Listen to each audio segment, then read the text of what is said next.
चाणक्य नीति 13वां अध्याय जीवन का वास्तविक बोध। भारत के महान आचार्य, अर्थशास्त्र के प्रणेता और नीतिशास्त्र के अद्भुत ज्ञाता चाणक्य ने अपनी नीतिशास्त्र में जो सूत्र दिए वे केवल उस युग के लिए नहीं बल्कि आज भी उतने ही प्रासंगिक और अमूल्य हैं। चाणक्य नीति का 13वां अध्याय। त्रयोदश अध्याय मानव जीवन के स्वरूप, उसके कर्म, धर्म, सुख दुख, मन की दशा, नीति अनीति और धर्म अधर्म पर गहन विचार प्रस्तुत करता है। ये अध्याय हमें बताता है कि जीवन कितना भी छोटा क्यों न हो, उसे श्रेष्ठ कर्मों में लगाना चाहिए। बीते हुए और आने वाले की चिंता छोड़कर वर्तमान में जीना चाहिए। व्यक्ति के स्वभाव, उसकी नीति और मन की दशा ही उसके सुख दुख का कारण है। मनुष्य को अपने कर्मों के अनुरूप फल भोगना ही पड़ता है। धन, यश, प्रेम, संबंध सबका एक मर्यादित उपयोग ही हितकारी है। आइए इस अध्याय के प्रत्येक श्लोक को विस्तार से समझते हैं। जीवन क्षणभंगुर है, श्रेष्ठ कर्म करते रहो। श्लोक 1। मुक्तंपि जीवेत नरः शुचिना कर्मणा न कल्पमपि कृत्स्नेन लोकेलन्य विरोधना। चाणक्य कहते हैं कि यदि मनुष्य को केवल एक मुहूर्त लगभग 48 मिनट का जीवन भी मिले तो भी उसे पवित्र और पुण्य कर्म करते हुए बिताना चाहिए। हजारों वर्षों तक अधर्म और पाप के साथ जीने का कोई महत्व नहीं है। इसका अर्थ है जीवन की लंबाई नहीं, उसकी गुणवत्ता महत्वपूर्ण है। यदि अल्प जीवन भी धर्ममय हो तो वो हजारों वर्षों के व्यर्थ जीवन से श्रेष्ठ है। आज भी कई लोग जीवन की लंबी उम्र की कामना करते हैं पर ये नहीं सोचते कि ये दीर्घायु किस लिए है। यदि जीवन कायरता, आलस्य, स्वार्थ और छल कपट में व्यतीत हो तो वह व्यर्थ है। इससे अच्छा है कम समय तक जियो पर सच्चाई, परोपकार और सदाचार के साथ जियो। भूतकाल की शोक और भविष्य की चिंता व्यर्थ है। श्लोक 2। गते शोको न कर्तव्यो भविष्यम नैव चिंतयेत् वर्तमानेन कालेन वर्तन्ते विदुषो मताः। चाणक्य कहते हैं कि जो बुद्धिमान हैं वे बीती बातों पर शोक नहीं करते और भविष्य की चिंता नहीं करते। वे वर्तमान को देखकर ही अपने कार्य करते हैं। अतीत लौटकर नहीं आता और भविष्य केवल कल्पना है। इसलिए हमें वर्तमान को ही सुधारना चाहिए। बहुत से लोग या तो अपने बीते हुए दुखों को लेकर पछताते रहते हैं या आने वाले कल की अनिश्चितताओं से भयभीत रहते हैं। चाणक्य हमें सिखाते हैं जो बीत गया उस पर रोना मूर्खता है और जो आया ही नहीं उस पर घबराना भी व्यर्थ है। वर्तमान में जो श्रेष्ठ कर सकते हो वही करो। संतोष और स्वभाव से देवता, सज्जन और पिता प्रसन्न होते हैं। श्लोक 3। स्वभावेन तु देवाः संतुष्टा सज्जनाः पिताः भ्रातयः स्नानपानाद्या पंडिता मधुरेण च। देवता, सज्जन और पिता व्यक्ति के स्वभाव से प्रसन्न होते हैं। भाई बंधु अच्छे भोजन से प्रसन्न होते हैं जबकि विद्वान मधुर वाणी से संतुष्ट होते हैं। इसमें चाणक्य ने यह बताया कि मनुष्य के अलग अलग रिश्ते किन चीज़ों से प्रसन्न होते हैं। हमें अपने स्वभाव को ऐसा बनाना चाहिए कि पिता और सज्जनों को प्रसन्न कर सकें। मधुर बोलें ताकि विद्वानों का सम्मान मिले। मेहमानों, मित्रों की आवभगत अच्छे भोजन और व्यवहार से करनी चाहिए। सज्जनों का धन के प्रति दृष्टिकोण। श्लोक 4। अहो बत विचित्रम चरितम महात्मनाम लक्ष्मी तृणाय मन्यन्ते तद्भारेण नमत्यपि। सज्जनों, महात्माओं का स्वभाव बड़ा अद्भुत है। वे धन को तिनके के समान समझते हैं, लेकिन जब धन उनके पास आता है तब भी वे झुक जाते हैं, अर्थात उसमें अहंकार नहीं आता। जैसे फल से लदी शाखाएं झुक जाती हैं, वैसे ही सज्जन लोग धन आने पर और भी विनम्र हो जाते हैं। मोह ही दुख का मूल है। श्लोक 5। ईस्य स्नेहो भयम तस्य स्नेहो दुःखस्य भाजनम स्नेहो मूलानि दुःखानि तानि त्यक्त्वा पश्येत् सुखम। जिसके जीवन में मोह, स्नेह है उसी को भय और दुख होता है। स्नेह ही सारे दुखों का मूल कारण है। इसलिए मनुष्य को मोह ममता त्याग कर सुखपूर्वक रहना चाहिए। यह मोह का अर्थ अति आसक्ति से है। अपने बच्चों, मित्रों, धन आदि से अत्यधिक मोह व्यक्ति को भयभीत और दुखी बनाता है। इसीलिए संतुलित प्रेम रखना चाहिए। संकट की पूर्व तैयारी ही सुख का रहस्य है। श्लोक 6।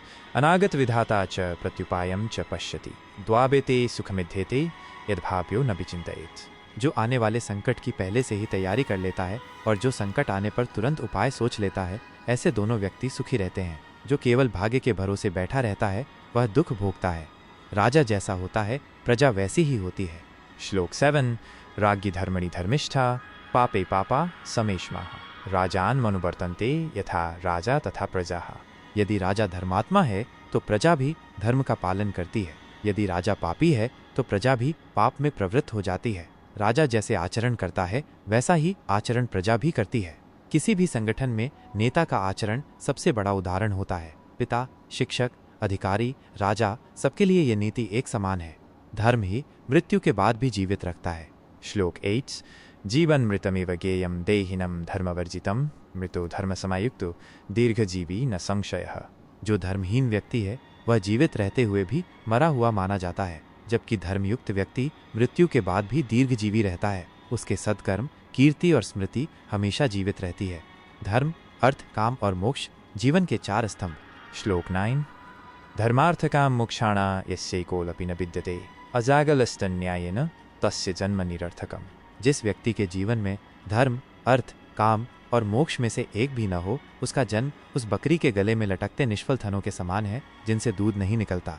नीच व्यक्ति दूसरों के यश से जलता है। श्लोक 10।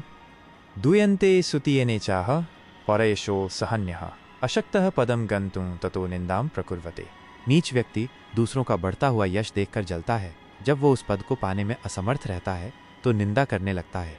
मन ही बंधन और मोक्ष का कारण है। श्लोक 11। बंधाय विषयासंगम मुक्तये निर्विषयम मनः मन एव मनुष्याणा कारणम बंध मोक्षयो। मनुष्य का मन ही उसके बंधन का कारण है और वही मोक्ष का कारण भी है।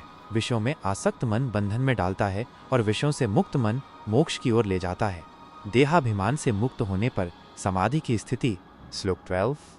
देहाभिमाने गलिते ज्ञाते परमात्मनि यत्र यत्र मनो याति तत्र तत्र समाधयः।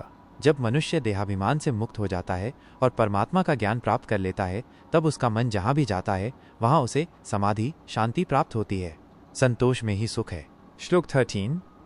ईहासितं मनसः सर्वे क्षय्यते सुखम दैवाद्यंतम ही सर्वत्र तस्मात् संतोषमाचरेत्। मनुष्य के मन की सभी इच्छाएं कभी पूरी नहीं होती, क्योंकि सब कुछ भाग्य पर निर्भर है। इसीलिए मनुष्य को जीवन में संतोष धारण करना चाहिए। कर्म हमेशा पीछा करता है। श्लोक 14। इथाधेन सहस्रेषु वत्सो बिंदति मातरम तथा कृतं कर्म कर्तारमनुगच्छति। जिस प्रकार हजारों गायों में बछड़ा अपनी माँ को खोज ही लेता है, उसी प्रकार जो कर्म किया गया है वो अपने कर्ता के पीछे पीछे जाता है। अर्थात जैसा कर्म करेंगे वैसा ही फल मिलेगा। अयोग्य जीवन दुख देता है। श्लोक 15। अनवस्थित कर्मण्य न जनै न वने सुखम जने दुखम संसर्गात वने संग विवर्जितम। जो व्यक्ति अपने कार्यों में अयोग्य है उसे न समाज में सुख मिलता है, न ही वन में अकेलापन उसे शांति देता है। जैसे पृथ्वी से खोदने पर जल मिलता है, वैसे गुरु सेवा से ज्ञान। श्लोक 16। यथा खनन खनित्रेण भूमौ वारि विनिर्गतम तथा गुरुवंश शुश्रूषुरधिगच्छति यथाविधि। जैसे फावड़े से खोदने पर भूमि से जल निकलता है, वैसे ही जो गुरु की सेवा करता है वो यथोचित ज्ञान प्राप्त करता है। कर्म के अनुसार फल। श्लोक 17। कर्मणा फलमित्याहुः बुद्धि कर्मानुसारिणी तथापि सुकृतं कार्यं सुविचार्य विवेकतः।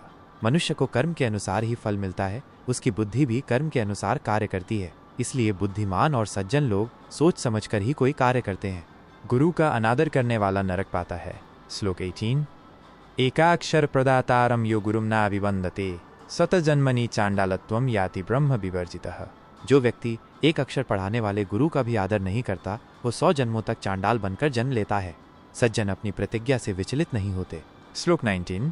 युगान्ते स्थायिनः पर्वा कल्पान्ते सागरा साधवः प्रतिज्ञाता न चलन्ति कदाचन। युग के अंत में पर्वत स्थिर नहीं रहते, प्रलय में समुद्र भी अपनी मर्यादा लांघ जाते हैं, पर सज्जन पुरुष अपनी प्रतिज्ञा से कभी विचलित नहीं होते। उपसंहार। चाणक्य नीति का ये 13वां अध्याय हमें जीवन का सार सिखाता है। ये हमें बताता है कि अपने जीवन को श्रेष्ठ कर्मों में लगाओ, चाहे वह छोटा ही क्यों न हो। भूत और भविष्य की चिंता छोड़कर वर्तमान में श्रेष्ठ बनो। मन को वश में रखो, मोह त्यागो, संतोष धारण करो। अपने स्वभाव, वचन, गुरु और धर्म का सम्मान करो। हमेशा सोच समझकर कर्म करो, क्योंकि कर्म पीछा करता है। क्या आप चाणक्य नीति के अगले अध्याय सुनना चाहेंगे? यदि हाँ, तो हमारे चैनल को सब्सक्राइब करना न भूलें।